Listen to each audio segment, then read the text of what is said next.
தவறு செய்தவர்கள், இந்தியா மீது நம்பிக்கை இல்லாதவர்கள், சட்டவிரோத நடவடிக்கைகளில் ஈடுபட்டு அமெரிக்காக்குள்ள போனவர்கள், அவர்களை மீட்பதற்கு இந்திய மக்களுடைய வரிப்பணத்தை செலவிடணுமா? இல்ல அமெரிக்காவை போய் எதிர்க்கணுங்கிற பேர்ல அமெரிக்க சட்டத்தை நீங்க மாத்திக்கணும் அப்படின்னு வலியுறுத்தணுமா? இதற்கெல்லாம் அவசியம் இருக்கா அப்படின்னு திரு ராமசாமி மெய்யப்பன் கேட்கிறார். அதாவது ராமசாமி மெய்யப்பன் சொல்ற சில விஷயங்கள் அவரு இப்ப நல்ல எஃபிஷியன்ட் லாயர் தான். பட் எனக்கு வந்து ரொம்ப அன்டனபிளா ஒரு பொசிஷன் எடுத்திருக்காருன்னு நினைக்கிறேன். அதாவதுங்க, இத மாதிரி மேட்டர்ஸ் வந்து அமெரிக்கன் லா, இந்தியன் லா எல்லாம் கிடையாது. இட் இஸ் வந்து ஹியூமன் ரைட்ஸ் வயலேஷன். இது வந்து human rights declaration, United Nations human rights declaration. War criminals கூட எப்படி நடத்தணும் அப்படிங்கிறதுக்கு வந்து தேர் ஆர் கைட்லைன்ஸ். நம்ம வந்து அதைத்தான் சொல்றோம். இப்ப வந்து அவங்க வந்து அங்க இல்லீகல் இமிகிரன்ட்ஸ், அதை யாருமே இல்லைன்னு சொல்ல, அவங்க வெளியே அனுப்புனதும் நம்ம தவறுன்னு சொல்லல, அந்த நாட்டு சட்டப்படி அனுப்பிச்சிருக்காங்க.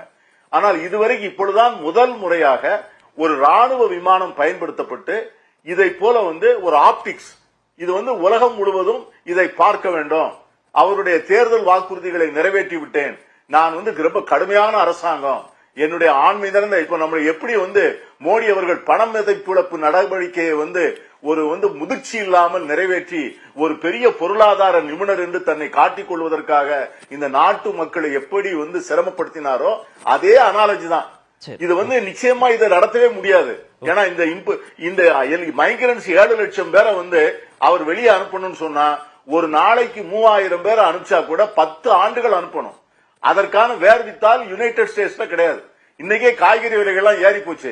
ஏன்னா இந்த தொழிலாளர்கள் தான் காய்கறிகளை அங்க பகிச்சிட்டு இருக்காங்க. நான் வந்து அமெரிக்கன் சிச்சுவேஷன், பொலிட்டிக்கல் சிச்சுவேஷனே பேசல.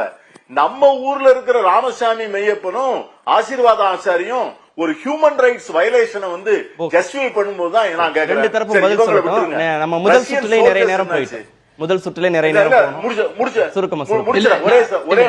ஒரே ஒண்ணுதான் முடிச்சிடறேன். ரஷ்யாவுக்கு வந்து நம்முடைய ஆட்கள், நம்முடைய ராணுவ வீரர்களை கொண்டு போய் அங்க போர் லீடர் வைக்கிறாங்க. இறந்து போனார், மோடி போனார், 118 பேர் இருக்காங்க, அவங்கள உடனே அனுப்பிச்சிருந்ததாக புட்டின் வாக்குறுதி கொடுத்துட்டாருன்னு சொன்னாங்க. இதுவரைக்கும் யாரு வந்திருக்கா? டெட் பாடி தான் வந்திருக்கு. அது என்ன ஆனானே தெரியல. நான் எதுக்கு சொல்றேன், அவர்கள்லாம் இந்தியன் சிட்டிசன், முறையாத்தான் போனாங்க. மோடி அரசனுடைய ஏழாமை, இவர்களுடைய வெளியுறவு கொள்கையினுடைய